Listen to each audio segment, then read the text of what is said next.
Hello everybody, welcome to the United Stands. I'm Mark Goldbridge and this is your latest Manchester United news as Bruno exit talks continue. 2 new injury boosts. Also, we've got what appears to be the truth around why people are talking about Baleba to Manchester United again. A big reveal from Fabrizio Romano on how he gets his transfer information, which might shock a few people as well. And of course, before I get into anything this morning, we might get a Nana official today, maybe, hopefully. But I did watch Whiplash, the film last night. Hopefully many of you did watch it as well. This is the film with the image of Man Utd that put out that, you know, people sort of got their knickers in a twist. I watched the film yesterday.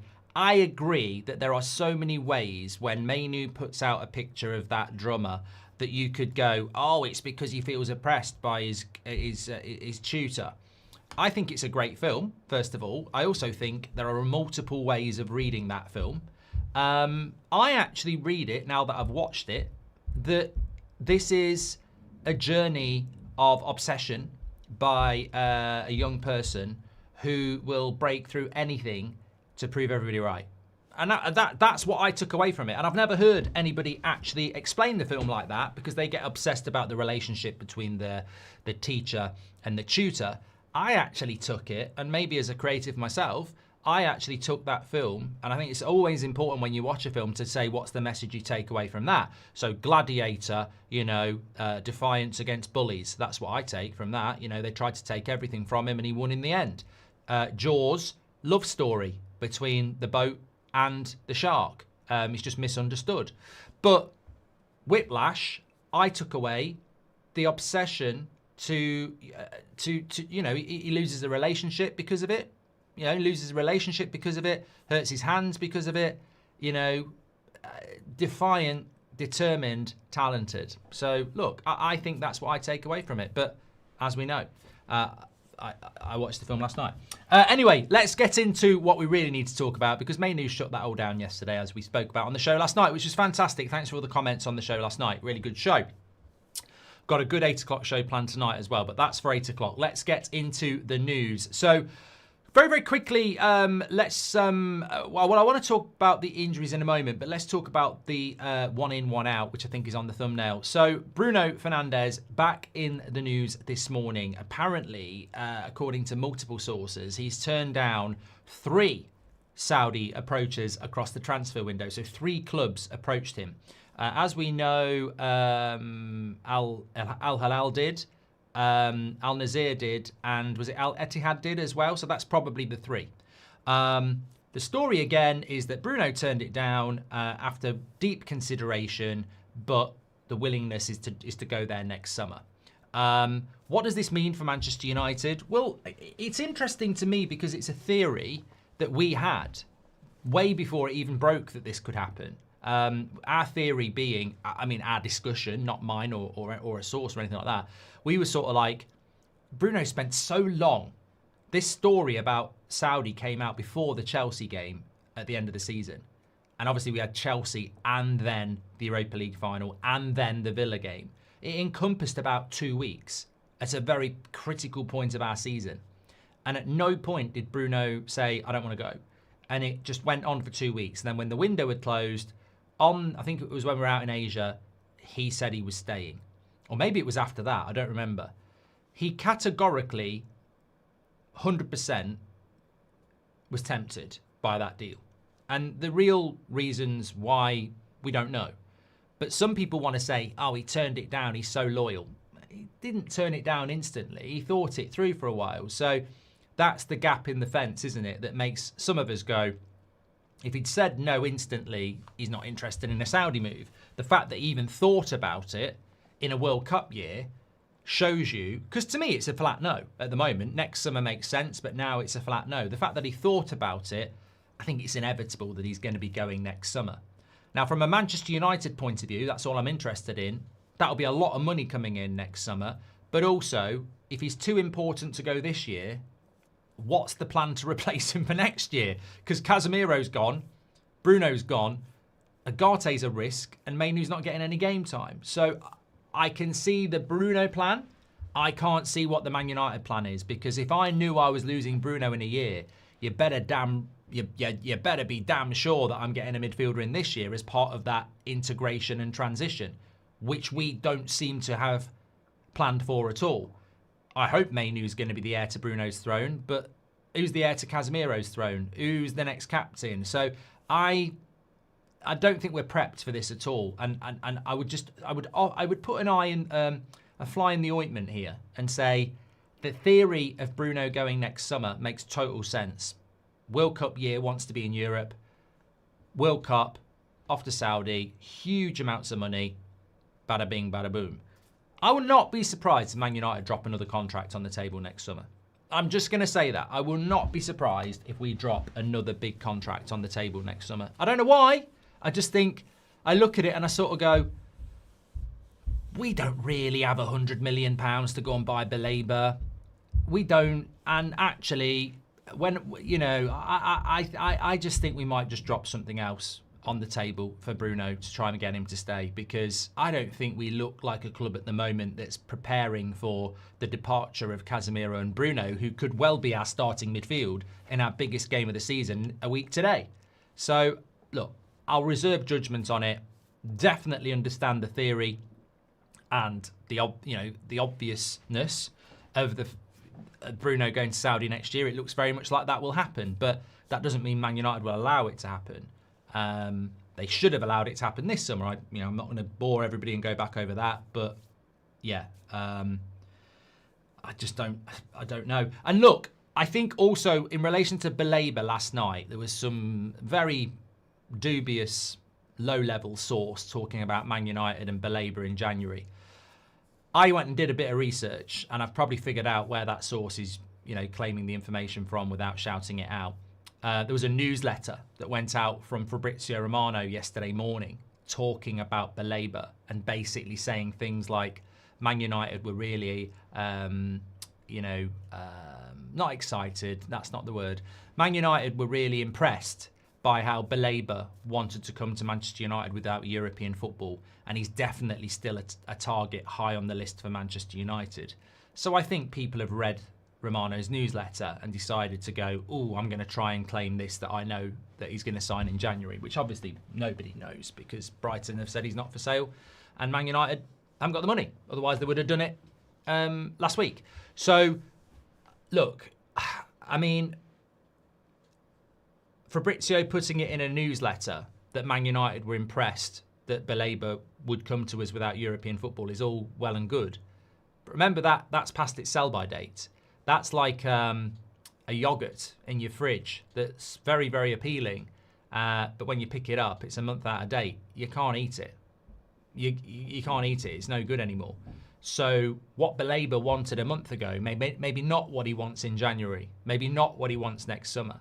So I think it's great that Baleba was willing to come to Manchester United, but I also think it's sad that we missed the opportunity. I don't buy into this whole, we can just put it off for a year. There's no guarantee that Gehi will end up at Liverpool. Another club might come in now and get him on a free. Real Madrid might go in for him and offer him more money. So just because you got close-ish to doing a deal doesn't mean that you will still be able to do the deal in a year's time. And as for the January talk, I mean, come on, let's get real here. Man United don't do business in January. We don't. I know we got Dorgu and I know Bruno came in, but we don't strategically plan to do business in January. And yet we've still got a section of our fan base that think and talk and write articles about January transfers. You're mugs. You may as well get a mug on your bloody head. You're a mug. Like, Man United purposely, publicly shoot down the January transfer window, saying it's not really a value place to do business. So we're not going to go and do a business in January. We have to focus on what we've got, and next summer will take care of itself. This time last year, nobody was talking about people like Mbeumo to Man United, or Cunha to Man United, or Šeško to Man United. We weren't. People might have been saying, I'd like Cunha at Man United, but we weren't going, yeah. Next summer, we're going to get Mbeumo, Cunha and Šeško. It's a long time. And I don't know whether people use it as a little bit of a comfort blanket that, next summer we're going to go and get Baleba, but we're not. We don't know that. We are what we are. We are where we are. And yeah, Baleba would have come to Man United without European football. Fabrizio is absolutely correct. But that was then. Here is now. We can't start planning for that. And even if you do plan for that, what about the game next week without him? What about the game next month without him? What about Christmas without him? What about March without him? Like, there's no point talking about what might happen next summer, because a lot of things might have happened at this football club before that are going to be way more relevant. Maliki actually has just thrown something in I would have completely forgotten about, so I'll just jump to this very quickly. Maliki says apparently Barcelona might send Rashford back early. I was meant to discuss this last night, but we ran out of time. So I'm very, very grateful to Maliki for bringing this in. Marcus Rashford played for England last night. They're shit. He wasn't man of the match, but he's in the England squad and he's at Barcelona. This is very good for Manchester United because we need Rashford gone. He needs to be gone. And playing games for England and Barcelona are about as good as it can get from a Man United point of view and their vision of moving Marcus Rashford on. However, there are these constant stories that, you know, he's not impressing at Barcelona. I almost think, what do people expect? The kid hasn't actually played good football for about 2 years. Barcelona is one of the biggest clubs in the world. They are in the Champions League. They did win La Liga. You think dropping Marcus Rashford into that Barcelona setup is going to start playing like prime Rashford? We've only seen prime Rashford for about 6 months in the last 4 years. He had that amazing run under Ten Hag from the start of the season to the Carabao Cup win against Newcastle. And around that and after that, he's not done it. So I think there has to be a period of adaptation to a league he's never played in. He's also playing for a very, very good team. So I think the parameters and expectations of what Rashford's meant to be doing at Barcelona are somewhat unclear. For me, he doesn't get in their best 11, but he will play a lot of football and hopefully he'll score a few goals and hopefully he'll do decent enough that they want to keep him or somebody else wants him.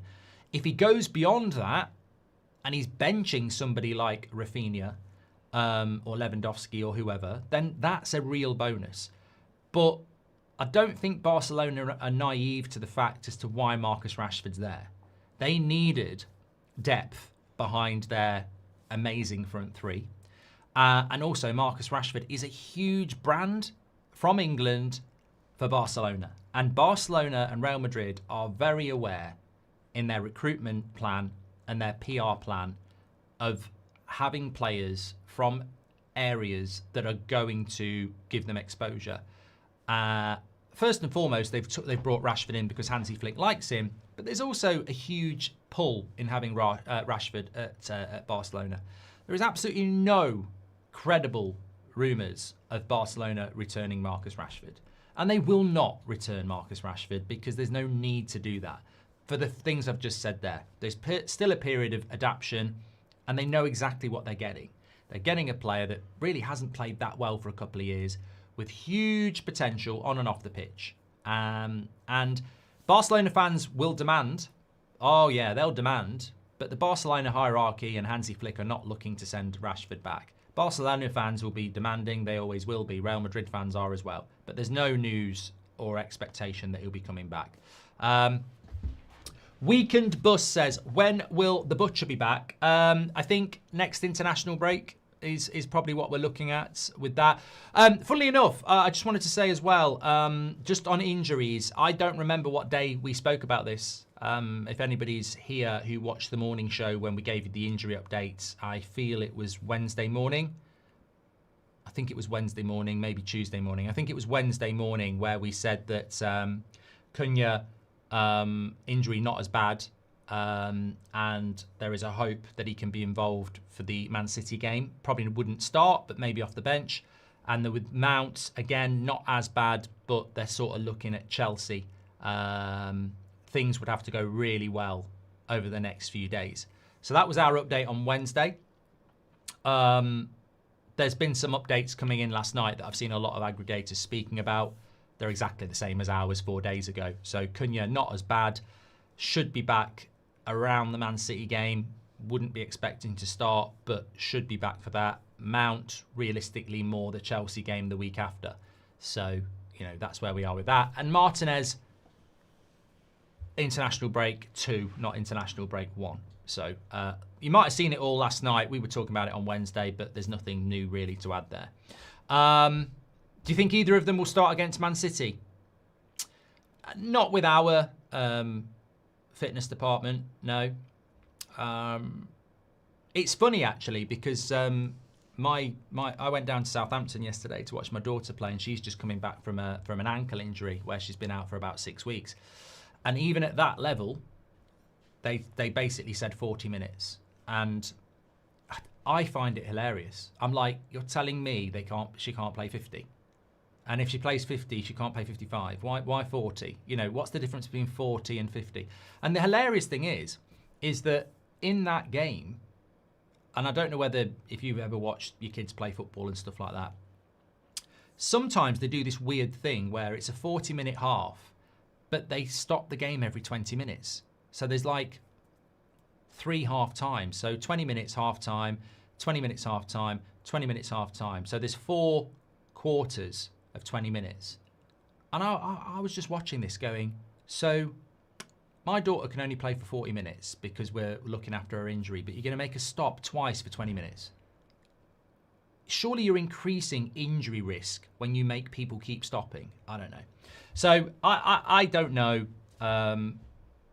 My point is, at every level in the game now, sports science is methodical about the laptop says this. Personally, I grew up in a time where none of my teammates were ever injured and we were always carrying little knocks and this. And, I remember going through a whole season of playing school team in midweek, Saturday, Sunday. Most of us played for all 3 teams. Nobody was ever injured. And we were playing all the time. And nobody had injury problems when they were older. Nowadays, you get a tight thigh and you're out for 4 weeks and, you're staggered minutes back. But that's the world we live in now, I wouldn't say it's woke, but that's the world we live in now. And that's why I would say Mount or Cunha starting that game against Man City is probably very, very slim, because the laptop will say, let's not risk it. Whereas, I think in Sir Alex's day, if it was like Keane and Beckham, they'd be playing in the game. Yeah. But look, that's the world we live in now. If you go and watch Whiplash, the film that Mainu was referring to that I watched last night, there's a brilliant speech at the end of it from the mentor who pushes the person really hard. And he said, the reason I push people is because that's how you find greatness.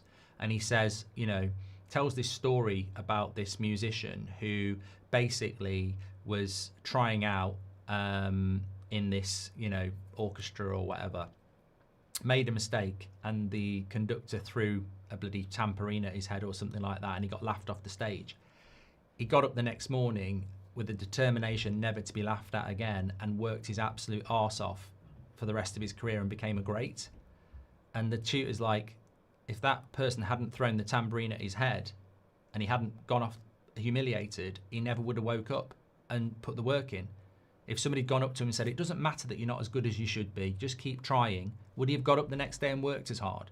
And we live in a world today where you can't do that to people. You can't say, you're shit, you're absolutely shit, you're an embarrassment, because it might hurt the person's feelings. But then, I'm not saying I agree with it, but this person was saying, and then you don't create greatness because it doesn't cause the spark inside. Pranav, welcome to the Members Club. Thank you very much. Why we're never on the lookout for good free agents. Many successful clubs across Europe manage to get excellent players free every year, e.g. Real Madrid, says Pranav. Thank you very much for that. Just in relation to Onana, obviously we were talking about Onana last night. It's looking very, very good for him to go to the Turkish league, but obviously nothing has been confirmed yet with regards to that. There was something else I wanted to talk about very, very quickly. No, I've done all the injury stuff. That's there. Done that as well. Oh yeah, I mentioned it before. They want an Onana in for the next game, which is obviously very, very key. This is just on transfers. There's a couple of things that have sort of reared their head in the international break that are actually old. There's that Man City fan saying that Pep's better than Sir Alex, and I feel a bit sorry for the Man City fan. I mean, that's a very old clip that's resurfaced, by the way. But there's an old clip from Fabrizio that's resurfaced, and a lot of United fans have been going, oh, look, this is how Garnacho did it. So basically, it was an interview Fabrizio did with, I think it was Gary Lineker, about how he gets transfer information. And he basically said, how do I get info on transfers? Many players send me DMs directly, or I'll send them DMs to ask for information. Sometimes they tell me, please, can you say something about me because I want to leave the club? Now, this has caused some shock around certain fan bases, and certainly the United fan base, because they're going, oh, leaks again. Oh my God, I can't believe people don't think this. How do you think Fabrizio gets his information? Or any other journalist for that information? Like, how else do you think they get it? How do you think people have been getting information for years? Like, they ring up journalists and say, can you say this?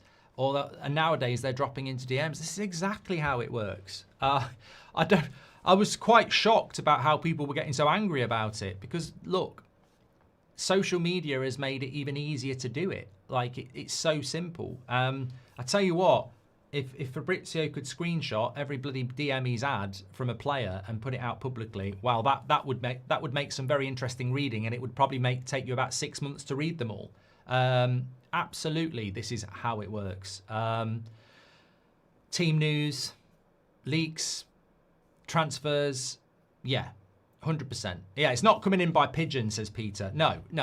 And look, the clubs do it as well. The clubs have to do it as well to do that. Is that how you got the team news from Luke Shaw? I never had the team news from Luke Shaw. I don't know who started that one. I mean, I'll own some of it, but I never had the team news from Luke Shaw. I genuinely have never had the lineup from Luke Shaw, and I don't even know why that one. I don't even know who started that one. But yeah, it's yeah. I don't really have a huge amount of issue with it, really. It's the modern game, isn't it? And I think if you want to stop specifically Man United players DMing people like Fabrizio Romano saying, please talk about me, I want to go, and instantly somebody said, do you think Man Utd did it for the loan deal? I mean, it's not always that. I mean, that could be, I mean, David Ornstein had that. So I don't think Mainu's there DMing David Ornstein and Fabrizio Romano saying, can you please say I want to leave on loan? That could be agency-led. It could be club-led for sympathy. You know, I don't think it always is the case, but the only way you stop it is to build a team that everybody wants to play for, that isn't toxic and isn't an embarrassment and has credibility. If you want trust and loyalty, then you need to create something that people want to be part of. And the reason you probably don't get many Liverpool players doing it is because they don't want to be anywhere else. You know, if you look around Trent and Real Madrid, there was probably messages going into Fabrizio there because he wanted out. But the vast majority of those players don't want to go. They want to stay. They don't want to be going anywhere. And I think at United, because we're so bad and there's so much scrutiny, I think players do look at it like, one, I don't want the blame, and two, you know, is it good for me to be here? So you solve this problem. Look, symptoms of a cold will hit you if you're in a room full of people who've got a cold. Your solution is to put yourself in a room where nobody's ill. And if we want to stop these symptoms, we need to remove ourselves from an arena that feeds those symptoms. Manchester United have fed these symptoms. The players obviously have a role to play in it, but we have created a culture where we grow these types of problems. And we need to change that. Michael says, yesterday morning, it's useless to talk about Baleba rumours. This morning, Bruno, exit and Baleba. Michael, I don't think you understand the concept. I would, without being offensive to you, Michael, I think you're a very literal person, and you can't, you know, everything's probably red or green and nothing in between. One, it's a news show, so we react to the news. 8 o'clock is more of a conversational show. The morning show has and always will be a news show. And two, somebody spoke about the Baleba stuff last night. I actually said it's a load of shit. And what I've done overnight is do a little bit of research and find out where it's probably coming from, which is the newsletter of Romano. And I've still said it's a load of shit. So it's a news show, Michael. We won't get that minute back, but unfortunately, there are people who wander in here. It's a little bit like some people will be walking along the street, they'll walk into a butcher's and go, I'm a vegetarian. Why are you selling meat? Because it's a butcher's. Please leave. You know? Thank you very much, Michael. Yeah, Steph says, social media don't care, kick the ball into the net. Thank you very much. Chuck says, Bruno has never said he's leaving, nor has he given any indication of going to the Saudi League. Why does Mark keep pushing the narrative that Bruno is leaving next summer? Again, someone's wandered into the butchers again, haven't they? Oh, it's Sunday. Of course, it's Sunday. Sorry, toxic Sunday. Work tomorrow. Depressed, aren't you, Chucks? Get yourself a walk, look in the mirror, tell yourself what's really bothering you and do something about it, rather than projecting it onto our brilliant community because you don't understand the level we're operating at here. We're talking about Bruno because it's a news show. And we're talking about Bruno because people in the news are talking about him going to Saudi. And as for your little made-up fantasy, because you don't hang around with Bruno, he's not your mate, you're not his bloody agent, this made-up fantasy that Bruno never gave any indication of going to the Saudi League, why was it, Chucks, that for 3 weeks, Saudi were saying they're in negotiation with Bruno, and at no point did he say, no, I'm not, and I'm not going anywhere. He thought about it for 3 weeks. Now, if that's not an indication that he was thinking about going to Saudi, I'm sorry, you're a mug. No indication of wanting to go somewhere is an instant refusal, I'm not interested. He spoke about it for 3 weeks with them across the Europa League final. Our biggest game and our captain was in talks with Saudi.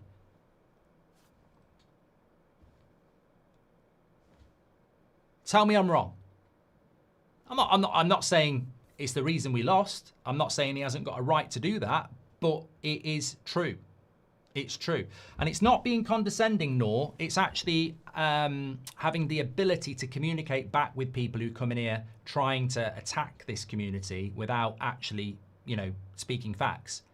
No indication that Bruno wanted to go to Saudi. Wrong answer. He was thinking about it for 3 weeks. If that's not an indication, I don't know. So if Chucks asks someone to marry him, maybe a woman, maybe a man, we don't know, and that's fine, and they say, let me think about it for 3 weeks, and then they come back and say no, are you going to sit there and go, it was a flat no? Or are you going to go, ooh, they were thinking about it? If you ask them to marry you and they say, forget about it, you ugly twat, then, you know, and they might be talking about your personality, not your looks, then that's an instant refusal, and there's no indication that they ever wanted to marry you. But if they go, let me think about this for a few weeks, and you keep saying, what's your answer? And you go, I'm still thinking about it, there is an indication there, isn't there? You know?